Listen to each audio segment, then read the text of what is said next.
Welcome to the Sci-Fi Continuum. I'm Stan, your narrator. Make sure you subscribe to our channel for more stories. Trey Chilton didn't know why he answered the distress signal. He had just finished delivering cargo to a controlled outpost and was looking forward to a quiet return trip through the nebula cluster, but the blinking red light on his console wouldn't stop, and curiosity got the better of him. The Tay were known for their fierce warrior society, and most humans wisely kept their distance. They weren't openly hostile, but neither were they exactly friendly toward humans. Despite that, Trey's hands moved on autopilot, guiding his ship to the origin of the distress beacon. Docking was surprisingly smooth, but as soon as he stepped onto the Tephi vessel, he knew something was off. The bright white interior was sterile and cold, devoid of any personal touches or crew chatter. And then they came. A squad of tall blue-skinned Tephi soldiers surrounded him, weapons drawn. Before Trey could react, he was hit with a stunning pulse that dropped him to the floor. Darkness overtook him as his consciousness faded. When Trey woke up, he found himself in a brightly lit room laid out on a firm bed. The walls were smooth and white, the decor minimal to the point of non-existence. There were no windows, no doors visible from where he was, and the clinical brightness made it all feel like a hospital more than a spaceship. He sat up quickly, scanning the room for any sign of his captors. The door slid open, and in walked the most intimidating figure he had ever seen. She was massive, easily over 6 feet tall. Her muscular, sleek body moved with an air of dominance. Her skin was the same azure blue that all Tay shared, but it was her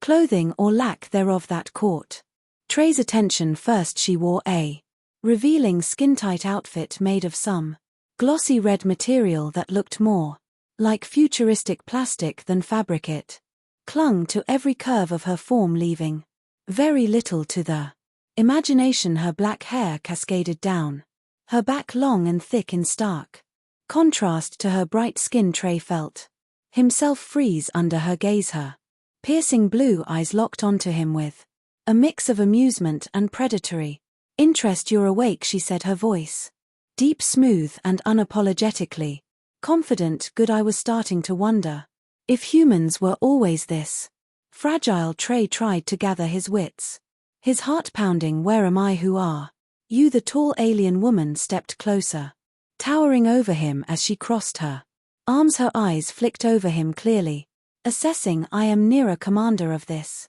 vessel, and as of now you're not going anywhere." "Earthling, you're mine." Trey blinked, trying to process what she just said. "Excuse me, yours." She smirked, a gleam of amusement in her eyes. "Yes, you heard me. You've been claimed by me. You can try to fight it, but it won't change a thing." Trey scrambled off the bed and took a step back, glaring up at her. Claimed? I'm not some object. Nira stepped even closer, easily cutting off his retreat. She was now right in front of him, and the height difference became painfully obvious. He barely came up to her chest. Her aura of power made his heart race, but he fought the growing mixture of fear and something else. Nira leaned down, her face hovering just inches from his. "Oh, I don't see you as an object, Trey," she purred, her breath warm against his skin. "I see you as something far more interesting." Her teasing tone sent a shiver down his spine, but Trey was then about to give in so easily. "You can't just kidnap me. I've got a ship. People will come looking for me." "Let them come," Nira said with a shrug. Unfazed. "They'll find nothing. You're not going anywhere." She turned and started walking toward the door, her stride confident and purposeful. Trey hesitated for a moment before rushing after her. "Wait, what do you even want from me?" Nira paused and looked over her shoulder. A playful smile curled her lips. "I want to understand humans better, and you're going to help me." Trey felt a knot form in his stomach, and if I refuse, the smile never wavered. "Then you'll find out just how persuasive I can be." The next few hours were a blur of frustration. Trey tried to figure out a way to escape, but every attempt was Effortlessly thwarted by Nera, she seemed to enjoy watching him struggle. Like a cat toying with a mouse, the sterile white corridors of her ship offered no clues or hints for an easy exit. Nera's soldiers, all equally tall and intimidating, patrolled the ship, but never interfered, as if they already knew Trey couldn't get far. It wasn't until the third or fourth time he tried to make a break for it that Nera caught him in one of the hallways. She grabbed him by the arm and effortlessly spun him around, pinning him against the smooth wall with a surprising gentleness. "I admire your spirit," she murmured, her face inches from his once again. "But this little game is getting tiresome. I told you you're not leaving." Trey struggled weakly against her grip, but she didn't budge. Her eyes bore into his with an intensity that made it hard to think straight. "Why me?" he managed to ask, his voice catching. "Why not?" she countered, her voice low and teasing. "You humans fascinate me. You've risen so quickly in this galaxy, outpacing races that have been here for eons. I want to know why. I want to understand what makes you tick, and you're kind of cute." Trey flushed despite himself, and Nera's smile widened as if she could sense his reaction. She loosened her grip slightly, but instead of stepping back, she pressed her body closer to his. He could feel the heat of her skin through the red plastic outfit she wore, and the overwhelming force of her presence made his heart race again. Before he could protest, Nera leaned in and kissed him hard and fast. It was forceful, possessive. Her lips claimed his in the same way she claimed everything else. Trey's initial shock faded as the kiss deepened, and despite the situation, he found himself responding. Her hands slid down his arms, trailing possessively over his chest, and the intensity between them shifted from a battle of wills to something far more primal. Trey's resistance melted under the onslaught of her dominance, and Nera clearly sensed it. They ended up in her quarters, a larger, slightly more elaborate version of the sterile rooms Trey had seen, but there was no time to take in the details. Nero was relentless. She stripped away the thin veneer of control Trey had managed to maintain, taking what she wanted with unapologetic desire. Her strength was evident in every movement as she easily manhandled him, her forcefulness a stark contrast to any experiences he'd had before. She pushed him down onto the bed, her body pressing heavily against his as she kissed him again, her hands roaming freely over his skin. Trey couldn't help but gasp as her touch became more insistent, her hands exploring his body with an intensity that left him breathless. Every attempt he made to gain some semblance of control was quickly undone by her sheer physical dominance. Nero's outfit was as much a part of the experience as anything else, the slick red plastic catching the light of the room as she moved above him. The sound of it shifting and creaking against her skin added an almost mechanical element to the raw, heated moment. She moved with precision, as if she had done this 100 times before, but there was something wild in her eyes, something unrestrained. Trey didn't mind the forcefulness. In fact, part of him found it exhilarating, the way she commanded the situation, the way she knew exactly what she wanted, and what she wanted was him. Their bodies moved together in a blur of heated motion. Nera's dominance a constant, undeniable presence throughout. She was in complete control, and Trey was more than willing to let her take the lead. His hands gripped her waist as she pressed down on him, their bodies entwined in a rhythm that built steadily, relentlessly toward an explosive culmination. When it was over, Trey lay there gasping for breath as Nera finally pulled back, her dark hair falling in messy waves over her shoulders. She looked down at him, her expression triumphant but oddly tender. Her blue skin glistened slightly in the soft light of the room, and her smile was a mix of satisfaction and something warmer. "You didn't resist as much as I thought you would," she teased, her voice husky. Trey managed a weak laugh, still trying to catch his breath. "Didn't seem Like I had much of a choice. You always have a choice, Nira said softly. Surprising him, she brushed a strand of hair from his forehead, her touch surprisingly gentle after everything that had just happened. He looked up at her, his mind racing with 1,000 questions, but only one came to the surface. What now? Nira stood up, adjusting her outfit and pulling her long hair over one shoulder. She looked down at him with that same confident smile, but there was a new glint in her eyes, something more playful than before. Now, she echoed, raising an eyebrow. Now we see what happens next. You're not.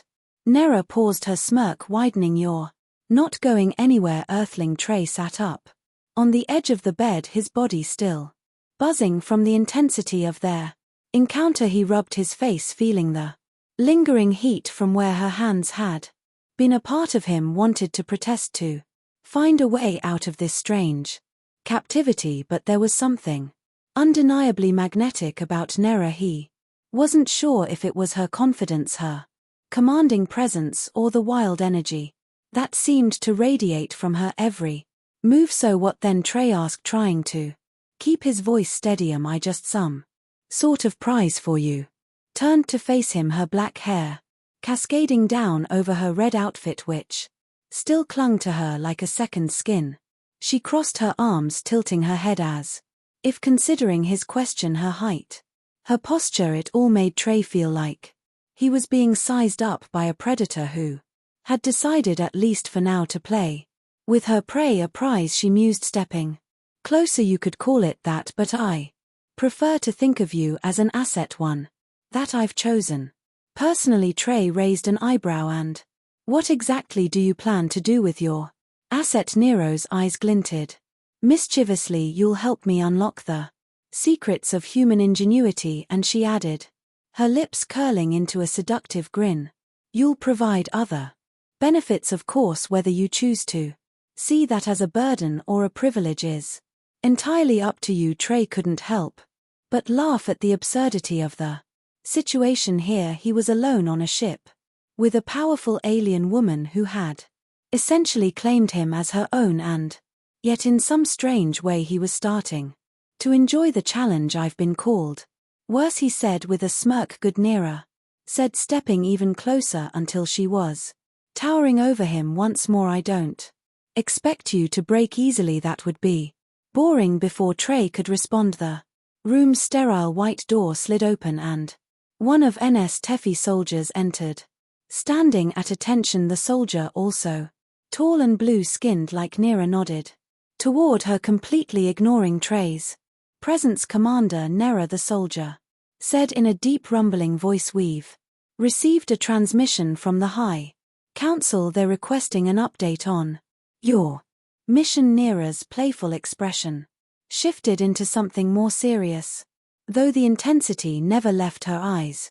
She gave the soldier a curt nod. Tell them I'll respond shortly. The soldier left as swiftly as they had arrived, leaving Trey alone with Nera once more.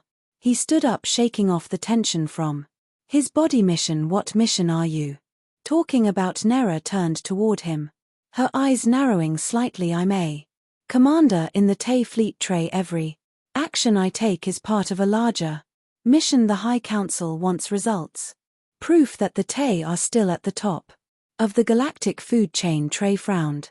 And you think holding me captive is going to help with that? Nera's gaze softened just a bit, though she didn't step away. You're more than just a hostage. Humans, you're different, more adaptable, more creative, and that's what scares the Tay.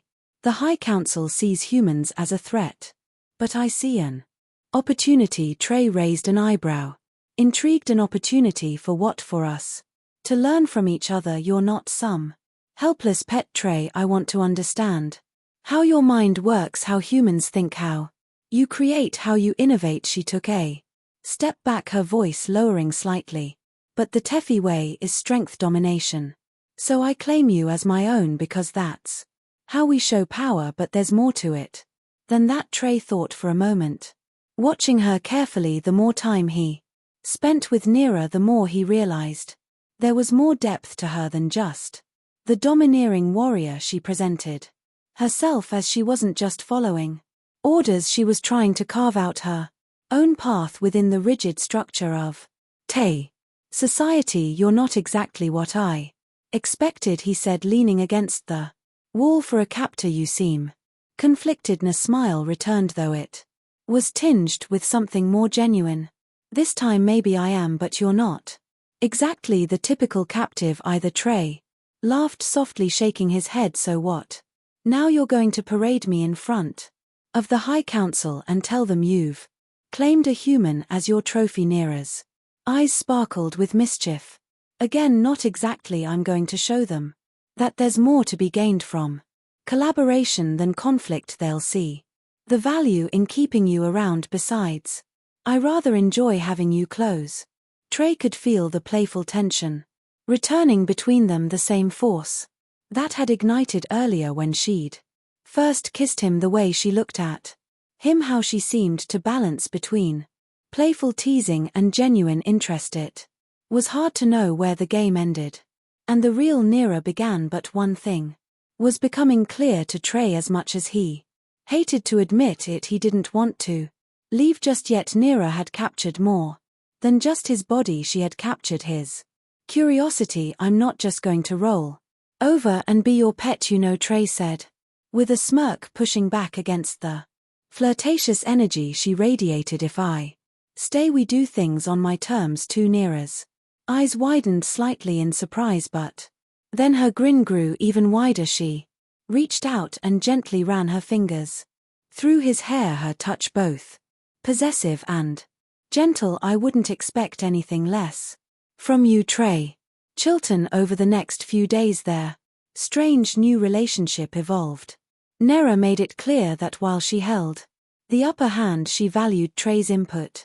Their banter turned into something more intimate, and the playful power dynamic remained ever present, but now with an undercurrent of mutual respect. Trey found himself becoming more comfortable around her despite the constant teasing and her physical dominance. The sterile white interior of the Tay ship, once cold and intimidating, now felt like the backdrop to an ongoing game of wills between him and Neera, and even though she remained in control, she allowed him more freedom than he had expected. They spent long hours talking about human technology, and Trey found himself enjoying the conversations more than he would have admitted. Neera was fascinated by humanity's ingenuity, and she absorbed everything Trey explained with an almost childlike curiosity, though she never dropped the facade of being in charge. But it wasn't all talk. The physical tension between them simmered, constantly threatening to boil over every time they were alone. Trey could feel her presence looming over him, her teasing touch lingering a little too long, her playful jabs always laced with heat. It all came to a head one evening when Neera decided to test him again, pushing him into a playful but heated exchange that quickly turned into something more. She claimed him once more forceful and assertive, but Trey was no longer the hesitant captive he had been before he met her, her intensity head-on, their bodies intertwining in a passionate dance that felt both like a battle and a reunion when it was over, and they lay together in the quiet aftermath. Trey couldn't help but chuckle softly to himself. Neera raised an eyebrow, glancing down at him with curiosity. What's so funny? she asked. Trey grinned, his eyes gleaming with mischief. I guess I'm not going anywhere after all.